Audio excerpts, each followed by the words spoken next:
Bom, hoje nós temos um imenso prazer de rever uma pessoa muito caiguza, advogada e editora. Ela é espírita desde a adolescência. Apresentou os programas Conversando e Lida, para mim, em especial. É uma pessoa que eu considero muito, é uma pessoa muito linda. Cláudia Saigusa, advogada e editora. Ela é espírita desde a adolescência. Apresentou os programas Conversando com Divaldo Franco na TV Mundo Maior e Transição na Rede TV. Ela é organizadora dos livros do Divaldo Franco Responde, volume 1 e 2. Quem ainda não leu, tá? Adquira, porque é uma leitura deliciosa, muito linda. Então, nós vamos, com imenso carinho, receber a nossa querida Cláudia.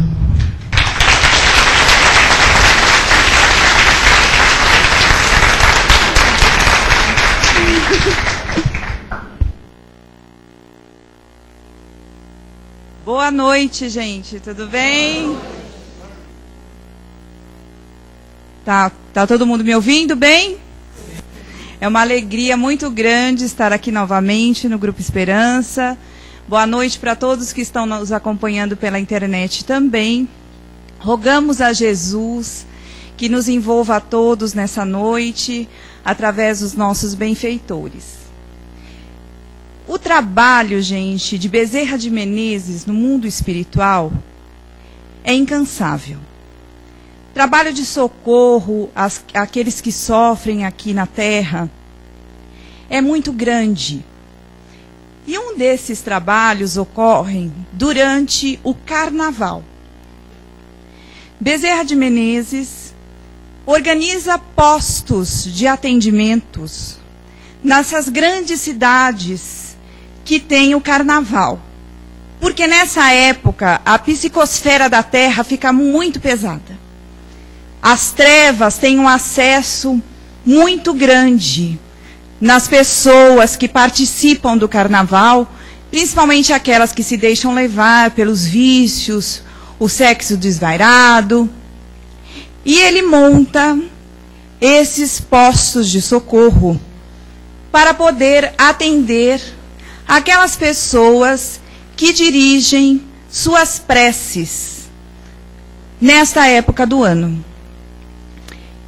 Todo esse trabalho, gente, é narrado no livro Nas Fronteiras da Loucura, que é de Divaldo Franco e ditado por Manuel Filomeno de Miranda. Mas lá nesse livro tem uma história que me chamou bastante atenção. São várias histórias de atendimentos que são feitos durante essa época do ano. Mas lá eles narram a história de uma jovem chamada Noemi. A Noemi, ela ficou órfã de pai muito cedo. O pai era uma pessoa muito boa, tão boa, que quando desencarnou, foi fazer parte dessa equipe de Bezerra de Menezes no mundo espiritual. Ele era um dos médicos dessa equipe. E ela cresceu, só que a mãe não gostava muito dela. Ela largou a Noemi meio de lado e ela cresceu muito carente. E quando ela foi para a faculdade, encontrou um rapaz que preencheu essa carência dela. E ela casou muito jovem. Casou com 18 anos. Os primeiros anos de casamento, como que é, gente? Uma maravilha.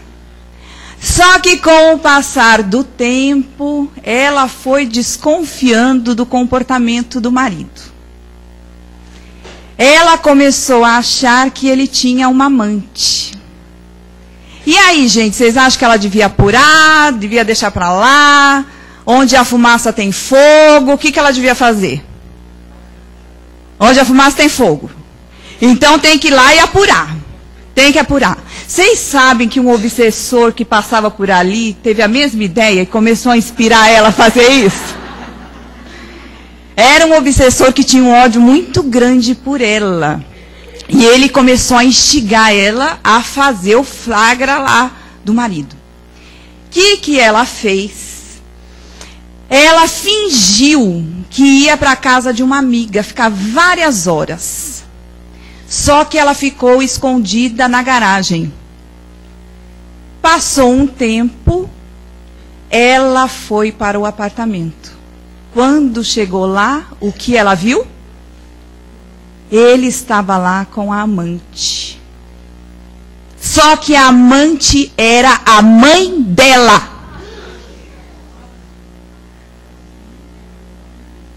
A mãe dela era a amante do marido. Ela ficou tão desesperada que ela foi para o banheiro e, telementalizada pelo obsessor, cortou os 2 pulsos tentando o suicídio. Só que ela foi socorrida.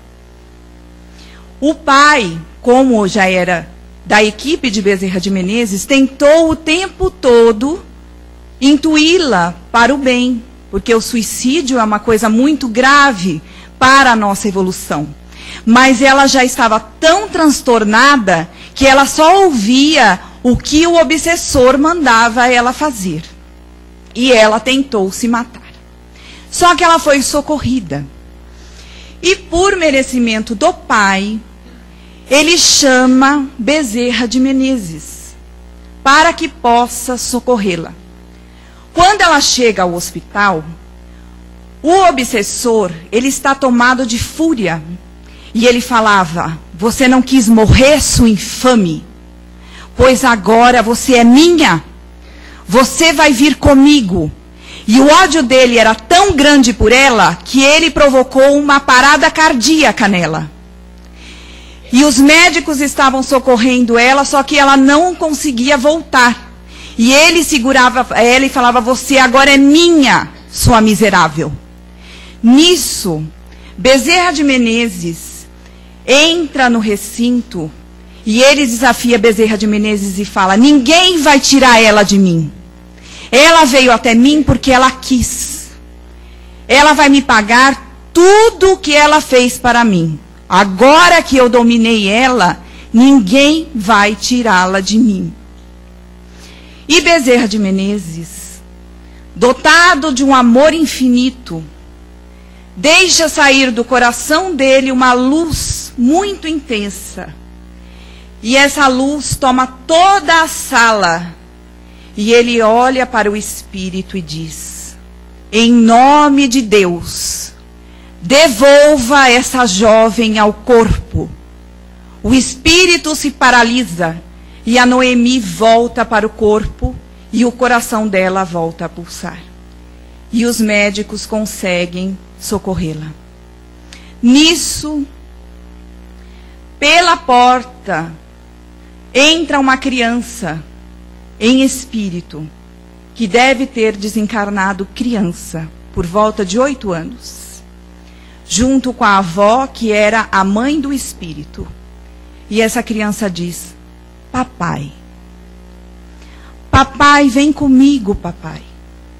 Eu estava com tanta saudade do Senhor. Vem comigo.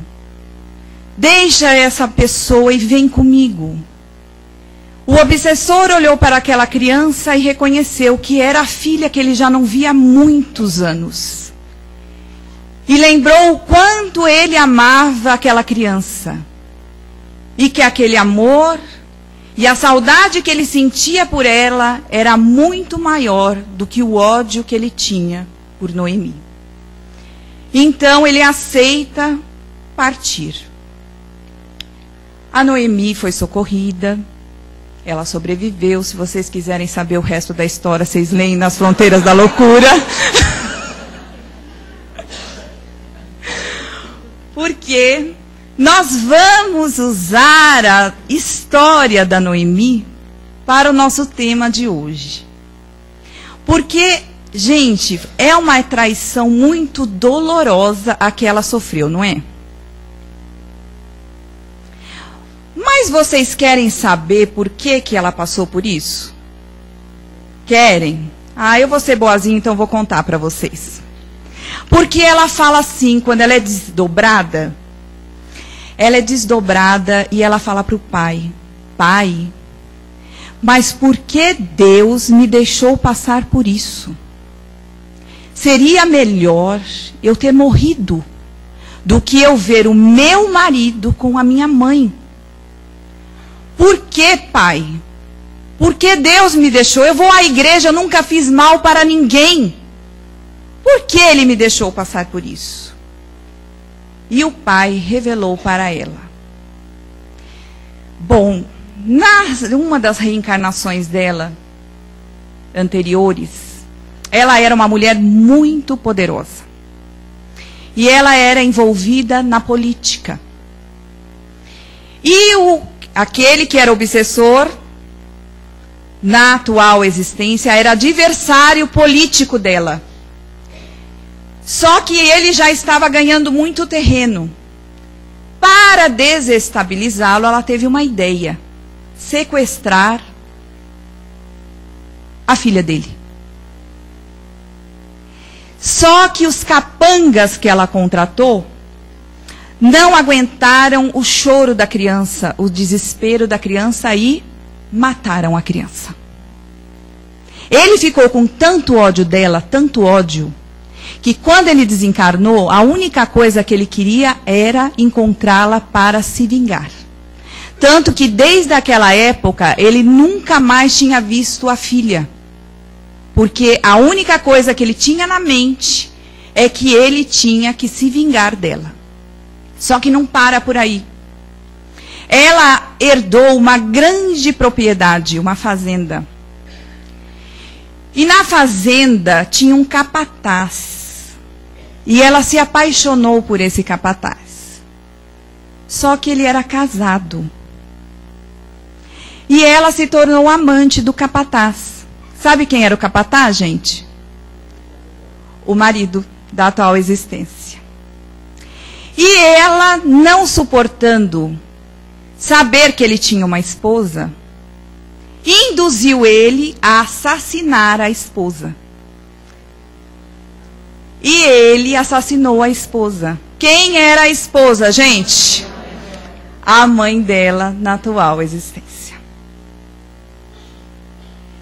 Então, nós vamos pensar, gente, quando eu li essa história, eu fiquei tão chocada.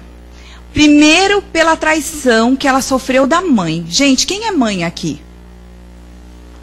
Gente, é o sentimento mais sublime que um ser humano pode sentir pelo outro. Sinto muito aos pais, gente, que vocês não vão sentir isso nessa existência. Mas o sentimento de mãe é o sentimento mais sublime que um ser humano pode ter pelo outro. E no caso da Noemi, a mãe dela não gostava dela, né? Ao ponto de fazer o que fez com a própria filha, quase sendo a causadora do suicídio da filha. Então eu fiquei chocada. Aí eu me lembrei que Jesus, gente, sempre nos pede para perdoar. Não é? Se nós lermos o Evangelho de Jesus, tem várias passagens lá que ele fala, olha, é importante perdoar, se reconcilie com seu irmão, com seu inimigo. Quando Pedro estava conversando com ele, ele falou assim, quantas vezes eu devo perdoar meu irmão? 7 vezes? Quantas vezes Jesus pediu para a gente perdoar? 70 vezes 7. Então o perdão é importante, mas tem momentos da vida da gente que é uma coisa muito difícil de nós trabalharmos. Como esse caso da Noemi, é uma traição muito grave. E aí nós vamos lembrar de uma parábola de Jesus. É a do credor incompassível, ou seja, é do credor que não tem compaixão. Existia um rei, lembra? Jesus chegou para a gente e falou assim, olha, existia um rei que chamou os servos para que eles prestassem conta das dívidas que eles tinham. Só que um deles devia tanto dinheiro, tanto, que o rei falou assim, olha, como você não tem como me pagar, então mande ele para a prisão. Então era da época, a lei, não só ele ia para a prisão, como a família, ia a esposa, a filha, todo mundo para a prisão. O que esse servo faz? Ele se atira aos pés do Senhor e pede compaixão. Fala, olha, eu não tenho como pagar agora, mas um dia eu vou pagar, o Senhor tenha compaixão de mim. Aí o Senhor, olhando aquele servo, tem compaixão e perdoa a dívida que ele tinha. Quando o servo sai dali, ele encontra uma pessoa que devia uma quantia pequenininha para ele. Aí ele vai para cima da pessoa e fala assim, eu quero receber o que você me deve. Aí a pessoa fala assim, mas eu não tenho como pagar. E ele vai, sufoca a pessoa e fala, eu quero receber o que você me deve. A pessoa fala, não tenho como pagar. Então você vai para a prisão e manda aquele que devia um pouquinho só para ele, manda a pessoa para a prisão. As pessoas que estavam ali à volta, olhando, lembraram que ele tinha sido perdoado por uma dívida muito maior. E que tinha sido muito duro com a pessoa que devia um valorzinho para ele. O que eles fizeram? Foram lá e contaram para o Senhor. O Senhor chamou o servo e disse, servo ingrato e malvado, eu não tive compaixão para com você? Então deverias ter compaixão para com aquele que tinha uma dívida muito menor para com você. Mas como você agiu dessa forma, entregue-o aos carrascos. Gente, vamos pensar na história da Noemi e vamos pensar nessa parábola que Jesus nos ensina. Como que a Noemi partiu do plano espiritual para reencarnar? O que ela tinha lá de débito, gente? Um homicídio de uma criança, um adultério e o homicídio da esposa do amante dela. Então, eram coisas bem graves. Só que Deus deu a oportunidade que ela reencarnasse e recomeçasse. Então, ela sofreu uma traição da mãe. É muito grave, gente? É. Aliás, gente, Bezerra de Menezes alerta que nada justifica, nada, o comportamento dos dois, da mãe e do marido. Eles vão ter que responder pelos atos dele. Nada justifica. Mas era grave? Sim ou não, gente? Mas o que era mais grave? Os homicídios, não era? Ela veio muito mais endividada para cá. E geralmente nós agimos como a Noemi, diante de uma agressão, diante de uma traição. Nós falamos assim, mas por que Deus foi deixar acontecer isso logo comigo? Eu vou ao centro, eu tomo passe, eu faço oração. Mas por que Deus deixou acontecer isso comigo? Então, para nós entendermos, primeiro, gente, para nós conseguirmos trabalhar o perdão dentro de nós, nós temos que mudar o conceito que as religiões tradicionais nos passam a respeito de Deus. Porque as religiões tradicionais, elas nos trazem um Deus que quando nós erramos, para onde que ele nos manda? Para sempre. Não é isso? Ele é inclemente. Ele manda a gente para o inferno eternamente. Se nós formos analisar, grande parte da humanidade está lá no inferno. E lá, grande parte está candidata a ir para o inferno. Não é verdade? Então o Deus, tanto que as pessoas falam assim, eu sou temente a Deus.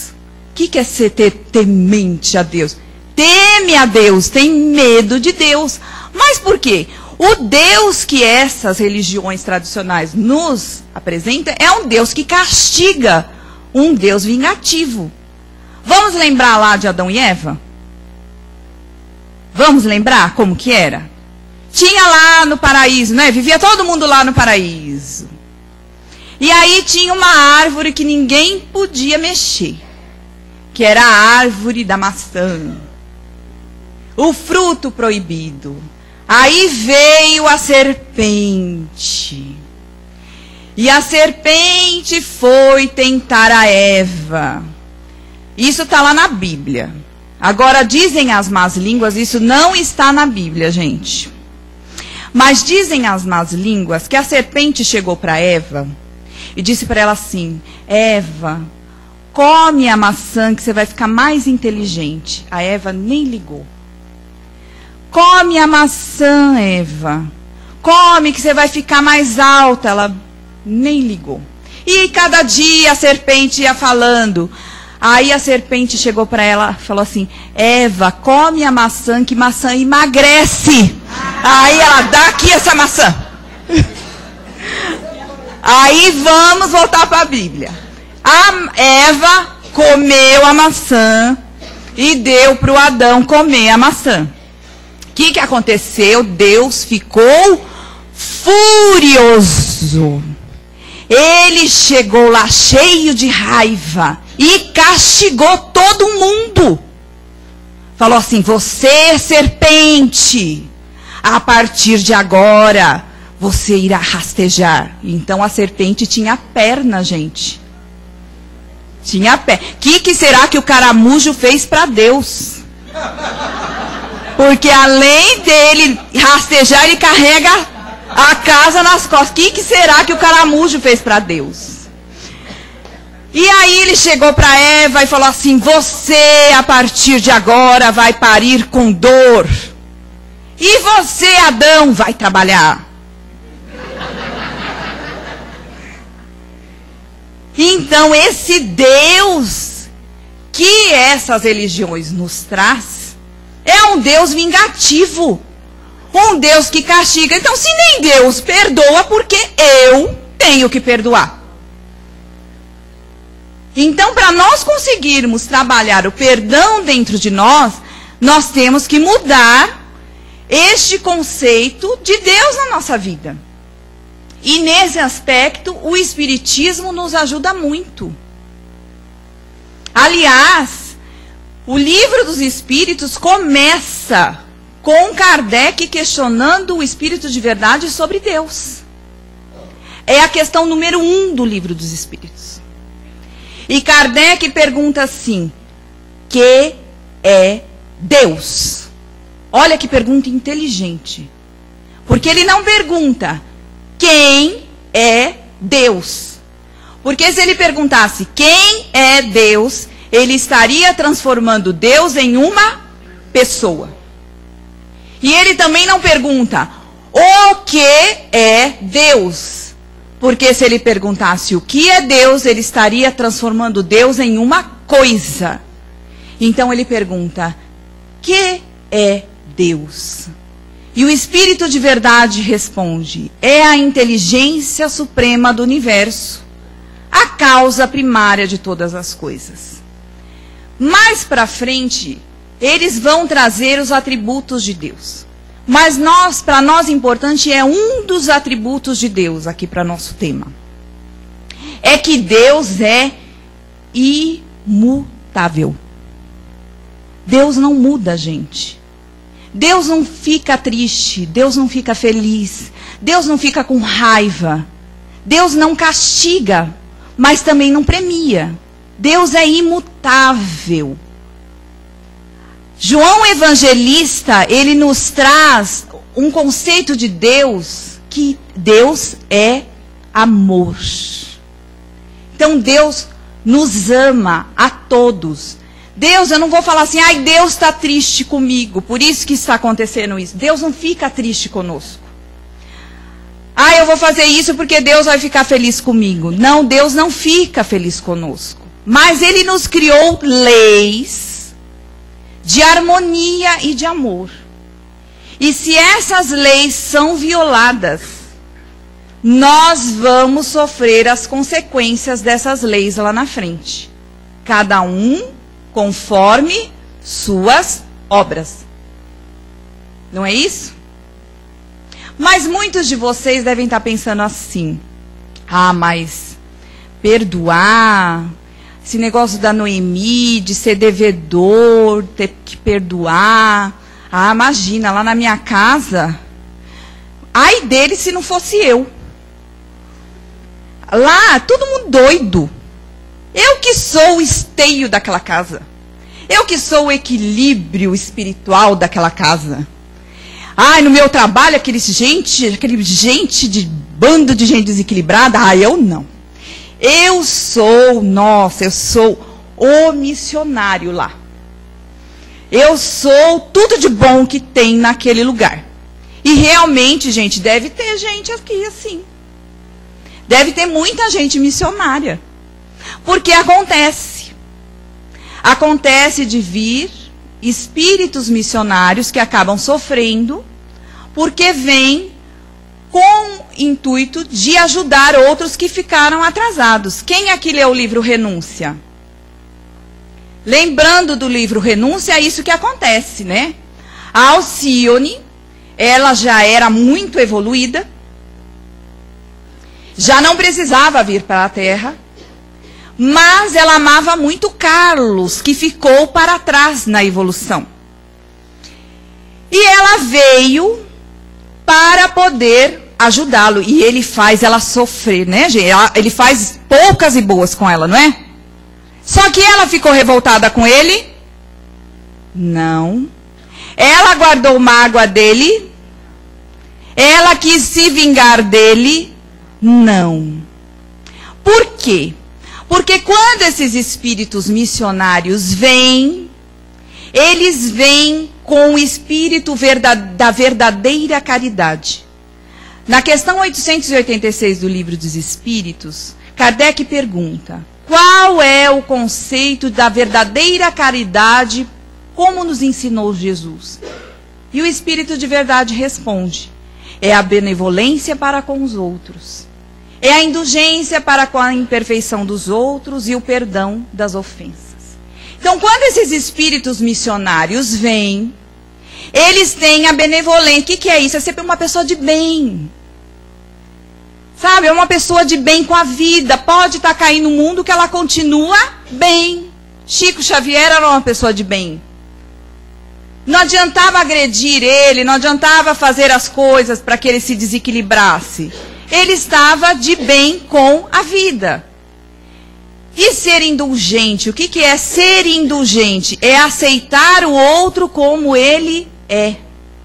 É ver que o outro, se ele está me agredindo, se ele está fazendo alguma coisa, ele ainda não tem o discernimento que eu tenho. No caso da Alcione, ela veio exatamente porque ela sabia que o Carlos era assim. Ela tentava levar ele para frente. Então, gente, eu sinto muito. Mas se por um acaso no coração de vocês ainda tem mágoa, ódio, desejo de vingança, nós estamos mais para Noemi do que para Alcione. Provavelmente, nós devemos ter um passado grande lá para responder. E que Deus nos deu a permissão de refazer esse passado. E graças a Deus que a gente esquece o passado, gente. É misericórdia de Deus nós esquecermos o passado. Já imaginou? Vocês viram a história da Noemi. Mesmo esquecendo o passado, foi um desastre, não foi? A reencarnação dela com a mãe.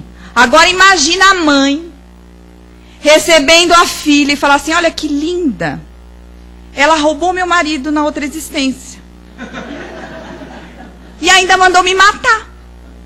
Olha que coisa maravilhosa. Que ia ser muito pior, não é, gente?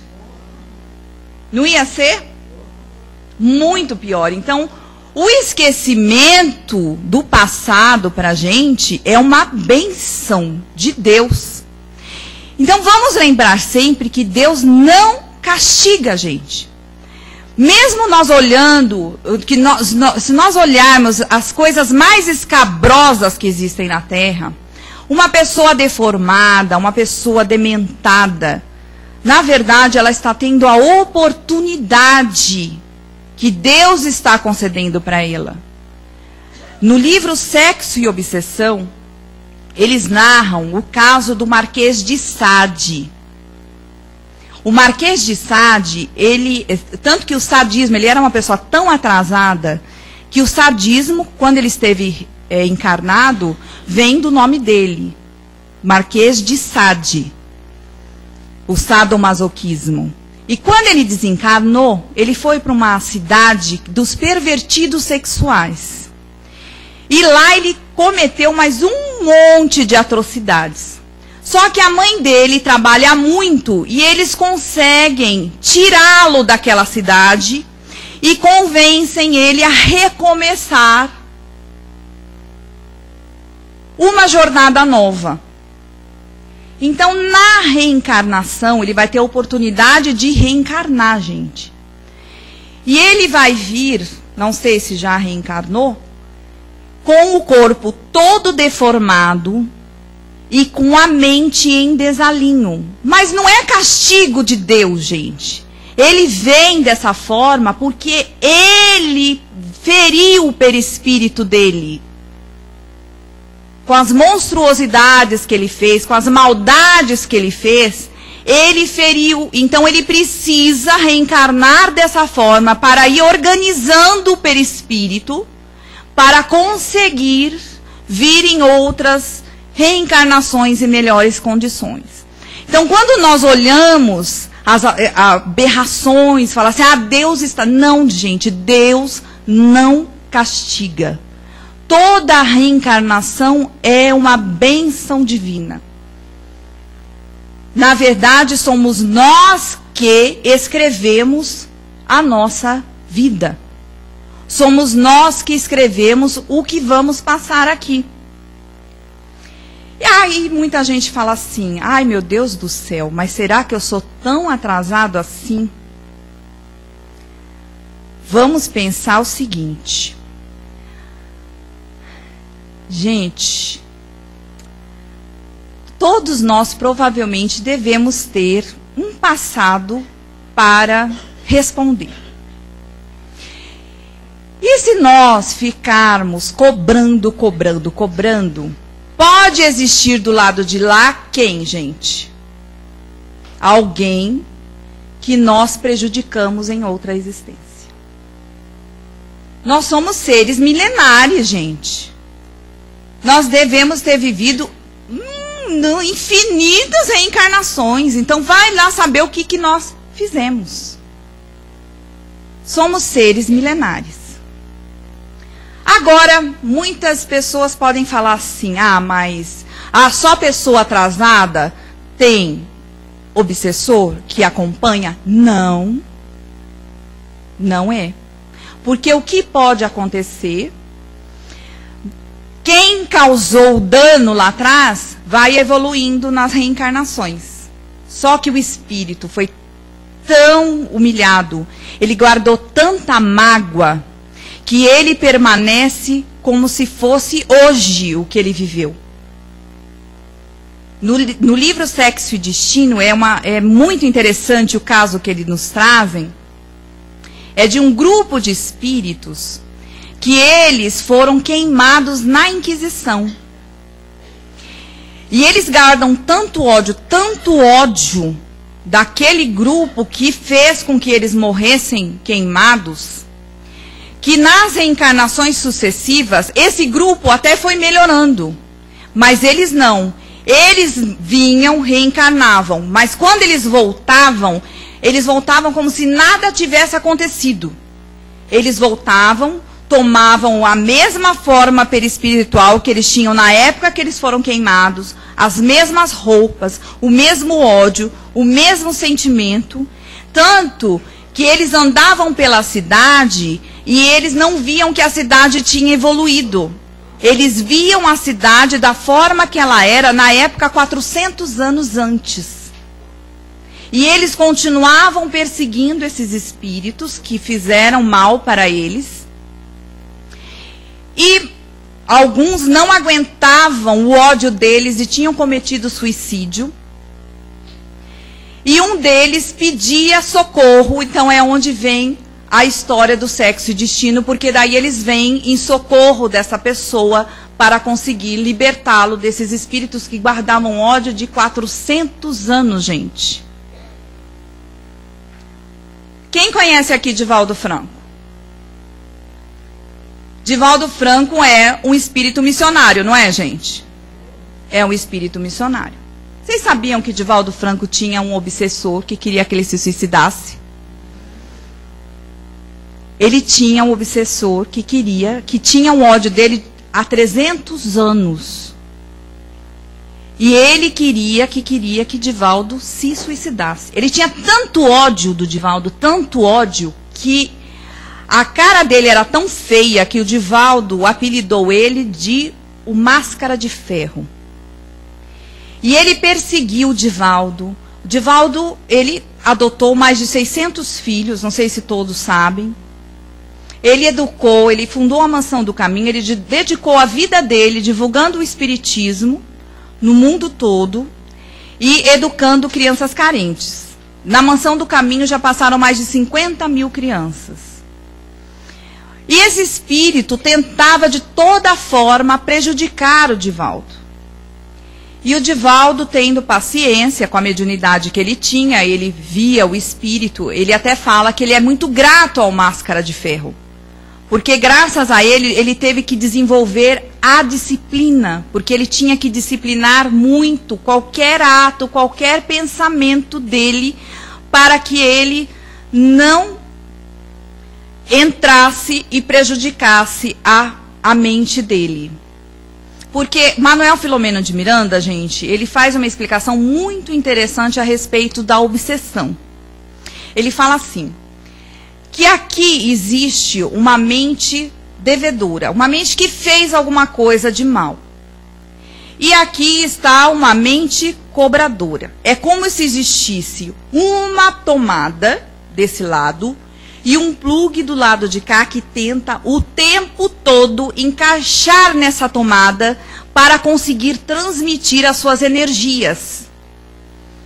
Então, no caso do Divaldo, ele, e como todas as pessoas, o que nós temos que ver? Porque o que está vindo aqui, gente? O que o obsessor sente pela gente? Ódio. O que ele quer? Ele quer nosso mal, ele quer se vingar. Então, se o Divaldo não tivesse melhorado, se ele vibrasse ódio, se ele quisesse se vingar, o que ia acontecer? Ele ia moldar a tomada dele do jeitinho do plugue do obsessor. Aí o Máscara de Ferro vinha e ó, tum. E aí para conseguir desconectar é mais difícil. Então, ele vai acompanhando o Divaldo. Divaldo foi adotando várias crianças, até que um dia chegou à Mansão do Caminho uma menina muito feia, muito suja. E aí o Divaldo pegou a criança com muito amor e falou assim, pare de chorar, minha filha. A partir de agora você vai ser amada. Aí o Máscara de Ferro apareceu para ele e falou assim, você vai amar essa criança? Ele falou, sim. Você tem acompanhado o meu trabalho todos esses anos e tem visto como eu trato as crianças aqui na Mansão do Caminho.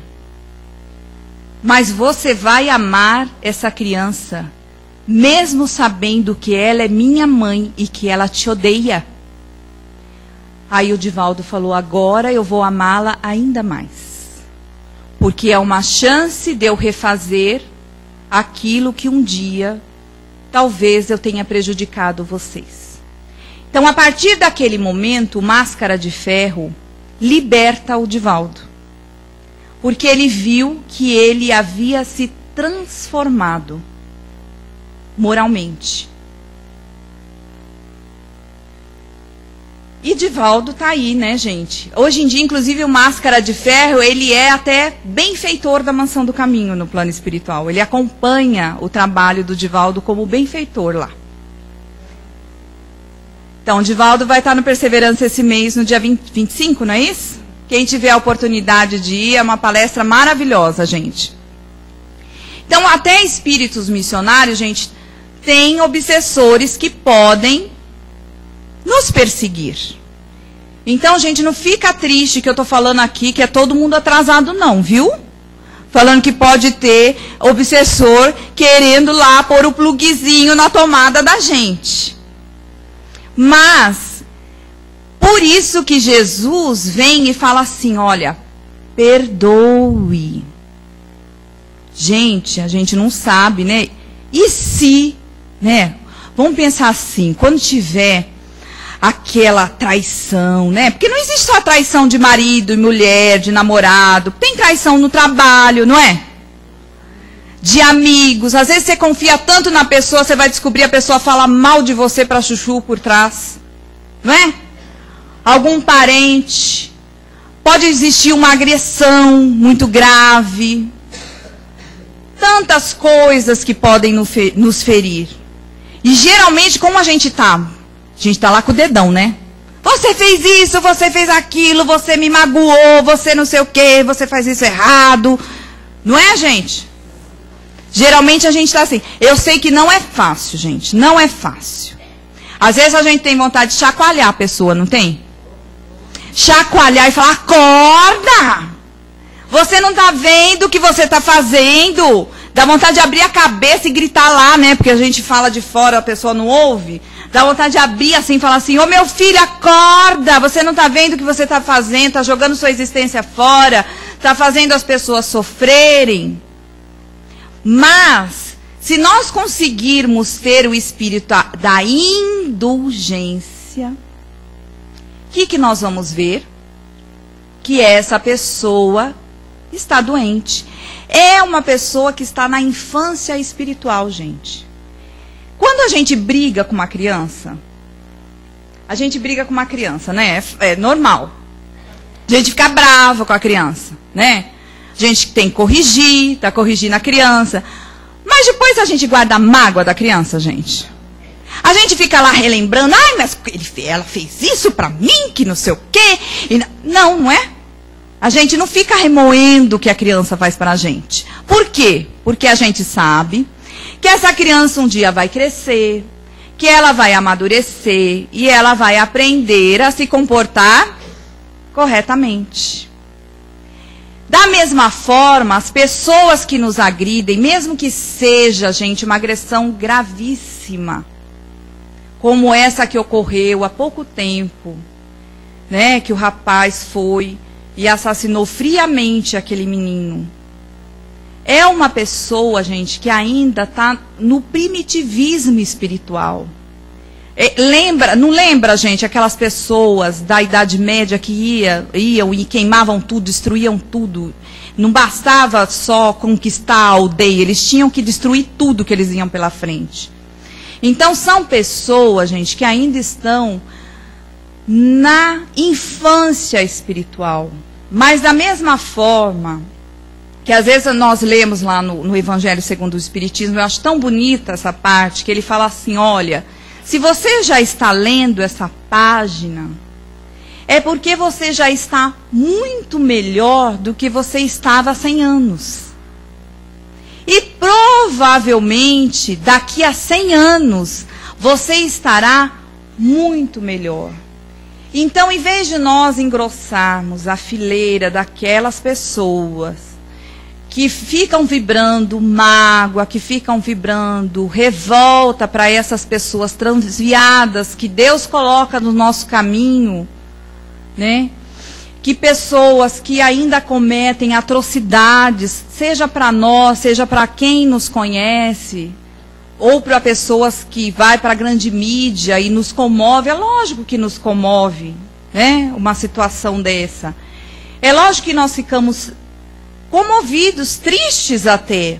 Mas, gente, vamos nos policiar para não engrossarmos a malta da revolta, a malta da vingança, da amargura, porque senão, gente, como vai estar nossa tomadinha?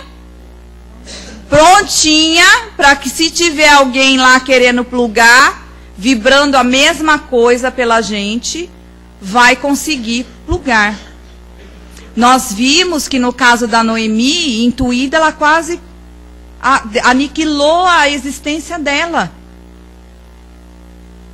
Ela quase foi ao suicídio. E nós vemos, às vezes, crimes horríveis, né, gente? Que com certeza a pessoa, às vezes, na fúria, numa discussão no trânsito, né? A pessoa fechou, às vezes, o carro e mata.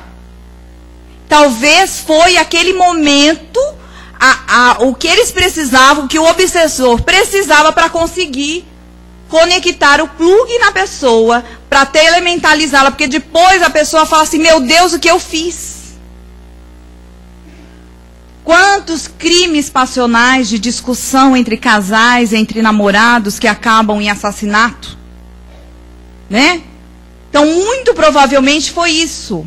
A pessoa deixa-se levar por esses sentimentos negativos, molda a tomada dela do jeitinho que é a tomada do obsessor, que está lá também querendo se vingar dela, e aí causa um grande mal. E aí, quando o obsessor sai, a pessoa fala assim, meu Deus, o que foi que eu fiz? Mas, lembrando sempre, que eles só conseguem plugar na nossa tomada, de acordo com o nosso comportamento, de acordo com os nossos sentimentos. Assim como a Noemi nunca esteve desamparada, o pai dela sempre tentou inspirá-la, o nosso anjo protetor sempre tenta nos inspirar ao melhor. Então, perdoar, gente, é terapêutico. Deus é amor. Aliás, amar é não ter que perdoar. Quando nós amamos realmente, nós não temos que perdoar. Se nós perguntarmos, Deus perdoa? Não, Deus ama. Ele nos ama, independentemente do que fizermos. Ele nos ama. E sempre nos dará chance para recomeçarmos a nossa existência, quantas forem necessárias, porque o nosso destino, de cada um de nós, gente, é a plenitude. Então, quando nós oramos aqui no início, a oração do Pai Nosso. Então, gente, quando nós estivermos lá em casa e formos rezar o Pai Nosso, vamos lembrar quando Jesus diz assim, Senhor, Pai, perdoa as minhas dívidas, assim como eu perdoo os meus devedores. Então, vamos começar, gente, a trabalhar isso? Vocês aceitam esse desafio? Aceitam? Ih, tá muito fraco isso. Hã? Tá muito fraco. Vamos? Vamos aceitar? Sim! Sim, isso. Parabéns para vocês, parabéns para todos nós. Muito obrigada a todos.